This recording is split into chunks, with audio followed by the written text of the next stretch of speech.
안녕하세요. 친절한 정호쌤에 오신 여러분 환영합니다. 심리상담사 최정호입니다. 아이를 키운다는 일이 잘해야 본전인 일인 것 같아요. 부모로서 당연히 해야 하는 일이니까요. 당연하게 해야 하는 일을 했을 때에는 만족감을 경험하기에는 조금 어려운 것 같습니다. 오히려 당연하게 했던 일들 중에 예상치 못한 긍정적인 장면을 발견했을 때 기쁨을 더 느끼죠. 예를 들어 아침에 일어나서 세수를 하는 일은 너무나도 당연합니다. 자동적으로 하는 일이다 보니까 그 행위 자체는 큰 만족감을 주지 않습니다. 하지만 전날 세수를 안 하고 잤다던가 아니면 세수를 하던 중에 피부가 평소와 달리 너무 투명하게 보인다면 그날 아침의 세수는 평소보다 만족스럽겠죠. 아이를 키우는 일이 좀 그런 것 같아요. 그 자체는 너무 당연한 일이지만 가끔씩 아이가 알아서 문제집을 펴고 공부를 한다던가 어제 나한테 대든 아이가 오늘 아침에 사과를 한다던가 하면 그런 장면들이 모여서 기쁨을 주는 것 같아요. 문제는 이런 기쁨의 순간보다 자동적으로 당연하게 해야 하는 순간이 대부분이라는 겁니다. 때가 되면 밥 차리고 어질러진 집 치우고 아이 숙제 체크하고 씻기고 다음날 학교 가는 거 챙기고 이러다 보면 하루가 다 갑니다. 이렇게 당연한 것, 늘 하던 것만 하는데도 하루가 참 버거울 때가 많은 것 같아요. 밤에 이렇게 생각해보면 어제와 똑같은 하루였을 거예요. 뭐가 더 나아지거나 달라지지 않고 어제와 그냥 똑같아서 오늘 내가 빨래하고 장보고 밥 차리고 아이랑 숙제 갖고 신랑이 하면서 이렇게 애를 썼는데 그냥 유지만 했구나 하는 서글픔이 느껴질 때도 있습니다. 유지라도 할 때면 차라리 낫죠. 내가 아이를 잘못 키우고 있는 거 아닌가 하는 생각이 들면 갑자기 불안해지기 시작합니다.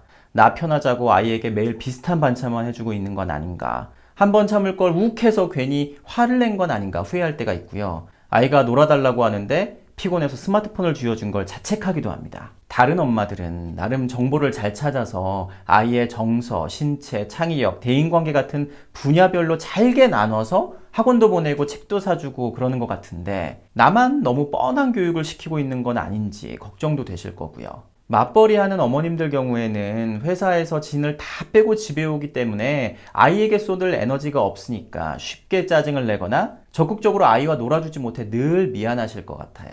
아이가 별 문제 없이 크는데도 아이를 돌보는 일은 그 자체만으로도 어려운 일입니다. 근데 애가 아파봐요. 또 게임을 너무 많이 해서 해야 할 일을 안 하거나 공부를 너무 안 해서 성적이 나쁘다면 그리고 학교에서 친구들한테 괴롭힘을 당한다거나 반대로 괴롭히거나 하면 그때는 온 신경이 곤두설 거예요. 어제와 같은 오늘을 유지하는 게 아니라 점점 더 나빠지고 있는 걸 느끼게 되면 그때부터는 아이 키우는 일이 버겁게 느껴질 겁니다. 배우자와 소통이 잘 안 돼서 이 모든 걸 나 혼자 감당해야 한다면 책임감과 부담감이 몇 배는 더 크실 거고요. 아이를 키우는 일이 너무나도 당연한 일이고 최선을 다해도 어제와 똑같은 오늘을 유지하는 정도이고 언제든 더 나빠질 수 있는 가능성이 존재하기 때문에 만족감, 성취감보다는 아쉬움, 후회, 좌절감, 부담감 이런 것들을 더 많이 느끼게 되는 것 같습니다. 저 역시 아이를 키우는 일이 늘 어렵습니다. 제 얘기를 좀 드리자면 심리상담 공부도 어느 정도 하고 상담도 어느 정도 했을 무렵에 첫째가 태어났어요. 공부도 하고 상담 경험도 있으니까 아내를 보조하는 역할이 아니라 제가 직접 키우고 싶다는 생각이 들었습니다. 지금은 그렇게까지는 못하지만 몇 년 전까지는 가급적 제가 제 주도로 아이를 돌봤었어요. 그러면서 저는 양육의 세계는 진흙탕이다라는 결론을 내렸습니다. 물론 좋았던 점도 많이 있지만 힘들었던 부분을 돌이켜보면 진흙탕에서 뒹구는 것 같은 느낌이 들었던 것 같아요. 나름 체계적으로 키워보려고 마음을 먹었지만 현실에선 뒤죽박죽 키우게 되더라고요. 그리고 진흙탕에 빠진 발을 겨우겨우 꺼내서 앞으로 한 걸음 한 걸음 걷는 느낌이랄까요? 몸과 마음이 너무 무거웠던 것 같고요. 그렇게 하루하루 살면서 많이 지치기도 했습니다. 근데 아이를 키우는 일이 끝이 없잖아요. 완성이라는 게 없는 영역이다 보니까 몇 년을 정신 바짝 차리고 내 의지로 키우려고 하다가도 사람이라는 게 맺고 끊음이 없는 일을 반복적으로 지속하다 보면 자연스럽게 반복적인 생활 패턴에 익숙해지거든요. 그러다 보니 내가 내 발로 걸어가기보다는 떠밀려서 어찌어찌 그렇게 걸어가는 느낌이 들었던 것 같아요.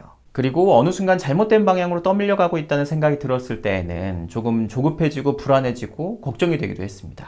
근데 그런 불안도 걱정도 매번 다 풀어낼 수 없으니까 그냥 안고 꾸역꾸역 앞으로 나가다가 어느 순간 좀 우울해지기도 하더라고요. 여러분은 정말 힘든 일, 어려운 일 하고 계신 거예요. 지금 영상을 보시는 여러분의 상황은 아마 다 다르실 거예요. 어떤 분은 평온한 상태이실 수도 있고 어떤 분은 돌로 쌓은 탑 맨 위에 마지막 돌을 올릴 때처럼 하나만 더 올리면 금방이라도 무너질 것 같은 상태이실 수도 있습니다. 어떤 상태이시든지 힘든 상황 속에서 평온함을 유지하기 위해 아니면 무너지지 않기 위해 최선을 다하면서 아이를 키우고 계실 거라고 생각해요. 뭔가 멋진 팁으로 여러분의 고민을 확 해결해드리고 싶은 마음에 이 주제를 정하긴 했는데요. 저 역시도 여러분처럼 아직 해답을 찾지 못한 영역이라 내용을 구상하면서 이 문제에는 딱히 답이 떠오르지 않았습니다. 아이를 키우면서 고생하시는 부모님들을 옆에서 지켜보면 당연하고 반복되는 삶이지만 어제와 똑같은 오늘을 살아가는 것 자체가 의미 있고 대단한 일이라는 생각이 들어요. 그런 하루를 매일매일 만들어 가시는 여러분이 지치지 않고 힘을 내셨으면 좋겠다는 생각이 이 영상을 준비하면서 계속 들었습니다. 제가 매번 이렇게 위로를 해드리지는 못하겠지만 종종 영상을 만들어서 응원해 드릴게요. 기운이 있으시다면 제가 전해드리는 다른 영상에서 소개해드린 팁들을 간간히 현실에 적용해 보시고 또 어려움이 있으시면 하루하루를 잘 버티는 데 집중하시면서 그렇게 같이 살아가 보시죠. 그럼 여기서 마무리하겠습니다. 다음 영상에서 꼭 다시 만나요.